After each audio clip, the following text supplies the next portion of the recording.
ignition.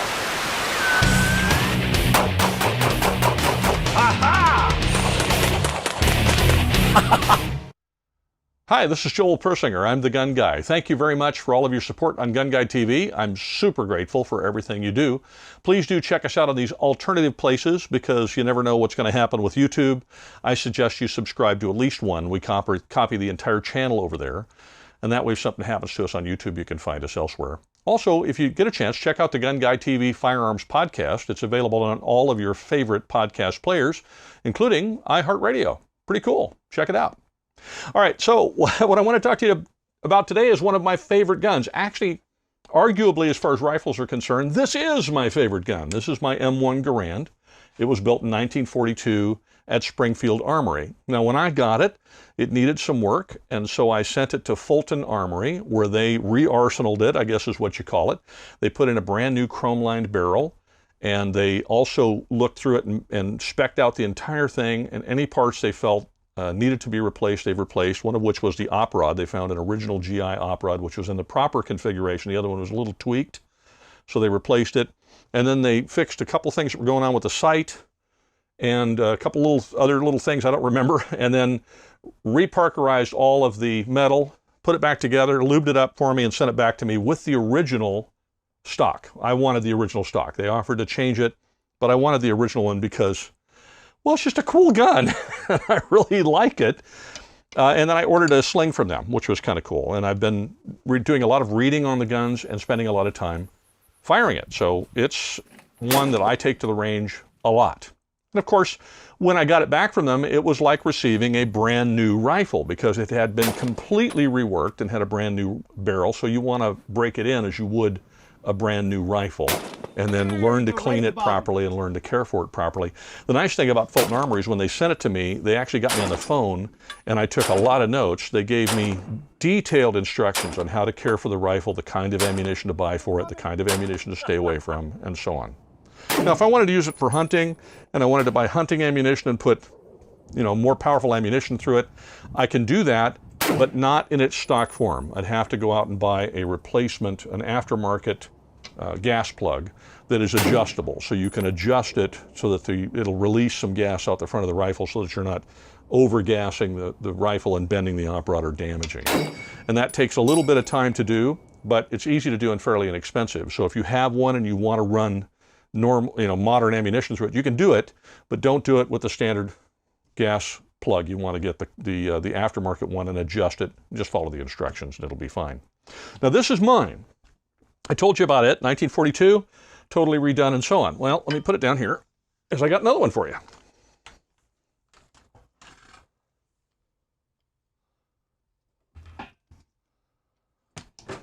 Now mine was refurbished or re-arsenaled or whatever you want to call it at Fulton-Armor. This one is from CMP, the Civilian Marksmanship Program, and this one is on loan to me. It is a fabulous rifle. It's built in 1945, so it's just ever so slightly different in one respect, and that is that it has the stamped trigger guard as opposed to the milled trigger guard, which is on mine. I'm not so sure that matters, other than it's just kind of interesting. However, the rifle is extremely accurate, and as it came from CMP, it has a brand new stock on it. It also has a brand new barrel, although it doesn't have a chrome-lined barrel, but the barrel is brand new. It has been completely re-arsenaled, so anything that was going on with it when CMP got it, they've repaired and replaced those parts, and it runs perfectly. The sights run perfectly, everything runs perfectly. I would say the only major difference is that the finish is not the same on all the parts.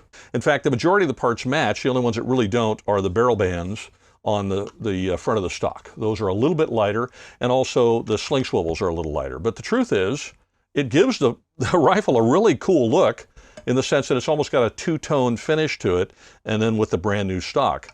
And if you turn the stock up here and look, I'll get you a close-up shot of it. You can see the CMP cartouche is actually in the stock. They did a fabulous job with this rifle. Now, the one big thing I noticed is when he lent it to me, and I got it back here to the shop, I was going to go out shooting with it, and I like to check and make sure that things are properly lubed before I do that. And when I pulled back the bolt and I looked in the action, it was dry as a bone. So I took the rifle apart, and I found out there was no lube in it at all.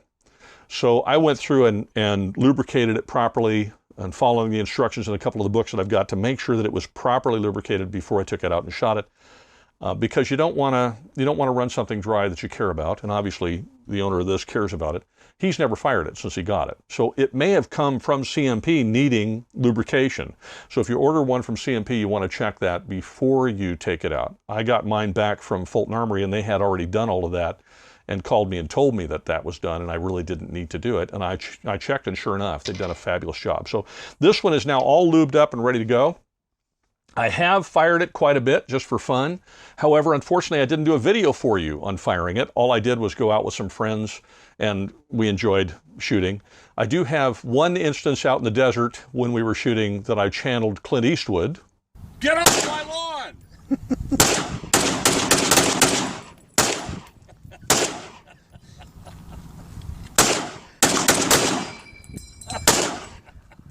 And that was with this particular rifle, but that was it. All right, let me talk about a couple of things more about the rifles other than theirs is different. This one's 1945, the other one 1942. You can buy, if you stumble across a used one and you want it to be re-arsenaled, you could send it to Fulton-Armory. I'm sure there's other places, but I would send it there. They're phenomenal. If you want to buy one from CMP, this one I believe from what I've been told and just looking at the description is what's called a special grade. It has no pitting on any of the metal, brand new stock, brand new barrel. It's like a brand new gun, and it functions like a brand new gun. So they're a little pricey, more pricey than they used to be, but they're phenomenal guns, particularly if you're looking for something that might be a good Minuteman gun. So what the heck is a Minuteman gun? Okay, well, I think part of our heritage as Americans is that we're Minutemen, or Minutewomen, as you want to call it that. We're able to, by virtue of the Second Amendment, to step up and help if we need to help. Now, I can't see us needing to do that anytime soon, but you never know. And it would be nice to have marksmanship skill and rifles and so on so that we can help if the local law enforcement or the National Guard or our country needs us.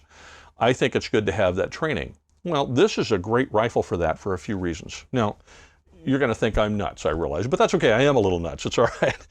Here's a few reasons. One, I picked this up from Alongapo Outfitters. I have a lot of fun with my M1, as you can tell. This is what they call a grab and go. It's incredibly well made, and I'm going to do a review on it at another time.